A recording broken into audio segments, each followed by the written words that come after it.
അവിടുത്തെ കളികാവിലെ ദൗത്യത്തെ ബാധിക്കുമെന്നാണ് അരുൺ ശത്രു ഉൾപ്പെടെ പറയുന്നത്.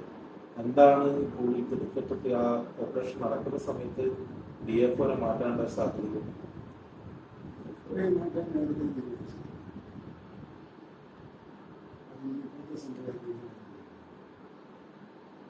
ഇപ്പം ഉൾക്കണ്ട പ്രകടിപ്പിക്കുന്നത് ഇന്നലെ രാത്രി 12 മണി വരെ എന്താണ് ആ ഉദ്യോഗസ്ഥന്മാരുടെ ദിവസമാണ് അവരുടെ സമയം പറഞ്ഞത്. MLA ഉൾപ്പെടെയുള്ള പറഞ്ഞത് അതിന് വേറെ ഓഫീസർമാർ നമ്മളൊരു നടപടി എടുത്താലും തെറ്റ് എടുത്തില്ലെങ്കിൽ തെറ്റിയുള്ള എളുപ്പത്താർക്കുണ്ട് വരെ മാറ്റുന്ന സമയം മാറ്റി ചില മാറ്റി വരും. ഡ്യൂട്ടിയുടെ ഭാഗമായി അവർക്ക് തലസ്ഥാനത്തിന് ഹെഡ്ക്വാർട്ടറിൽ അവർക്ക് ഡ്യൂട്ടി അയൽവാദികളെ കുറിച്ച് നാട്ടുകാരെ പഠിച്ച് അവരുടെ ഉണ്ടായ സംഭവ വികാസങ്ങളെ വീഴ്ച ആർക്ക് പറ്റുന്നതാണ് മന്ത്രിക്കും ഉദ്യോഗസ്ഥർക്കും അഭിപ്രായമായിരുന്നു. അതിനെ പെട്ടെന്ന് കേസ് രാവിലെ തിരുവനന്തപുരത്തെ അഭിപ്രായം മാറി. അതാണ് മലയോരത്ത് നടക്കുന്ന ഈ പ്രതിഷേധങ്ങളൊക്കെ പറയുന്ന ഇരട്ടത്താപ്പ് തിരിച്ചറിയാൻ ജേർണലിസം ഉപയോഗിക്കുന്നത്. അതായത് DFOനെ മാറ്റിയപ്പോൾ നിലപാട് മാറ്റി ഇവർ അങ്ങനെയാണോ?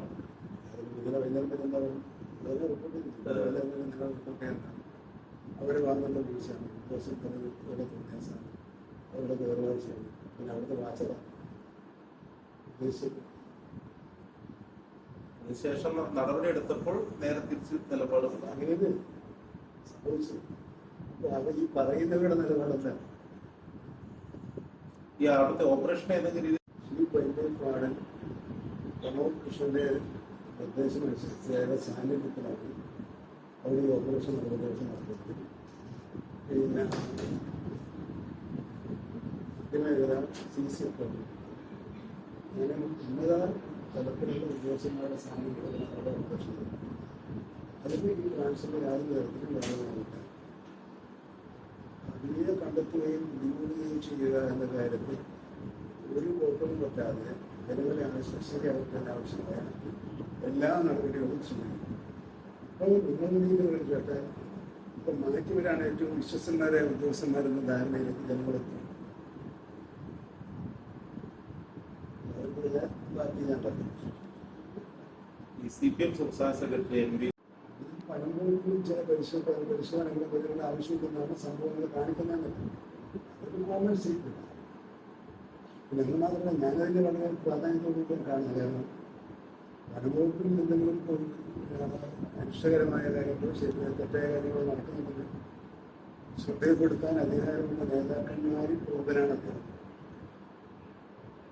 അത് നേരിട്ട് അറിയിക്കാതെ അത് പൊതുമധ്യത്തിൽ പറഞ്ഞിട്ടുണ്ടെങ്കിൽ ചോദിച്ചപ്പോൾ പറഞ്ഞതല്ല, അല്ലാണ്ട് അതിനായിട്ട് പറഞ്ഞതല്ല. ചോദിച്ചു അവിടെ കുറച്ച് കൂടുതൽ പരിഷ്കാരം ഉണ്ടെന്ന് തോന്നുന്നു മാത്രമേ വളരെ സുഖസിദ്ധമായ ആത്മകഥയോട് പറഞ്ഞു. ഏതൊരു രീതിയിൽ മിനിസ്റ്റർക്ക് അത് മനോവിഷമം ഉണ്ടായില്ല. നന്നാക്കണമെന്നല്ലേ പറയും. ലോകത്തിന്റെ പ്രവർത്തനങ്ങളുടെ കുറച്ചുകൂടി ജാഗ്രതയോടുകൂടി നന്നായി പ്രവർത്തിക്കണമെന്നല്ലേ എൻ്റെ ഉദ്ദേശം. സതുദ്ദേശത്തോടുകൂടി പറഞ്ഞ കാര്യങ്ങൾ ഇതിനെ നമുക്ക് തെറ്റായി കഴിക്കാനില്ല. രണ്ടു തരത്തിലുണ്ട്. ഉദ്ദേശത്തോടുകൂടി പറയുന്നു, സതുദ്ദേശത്തോടുകൂടി പറയുന്നു. ഈ സതുദ്ദേശത്തോടുകൂടി പറഞ്ഞത് കൂടുതൽ നന്നായി മെച്ചപ്പെട്ട് കാണാനുള്ള താല്പര്യം പറഞ്ഞത്.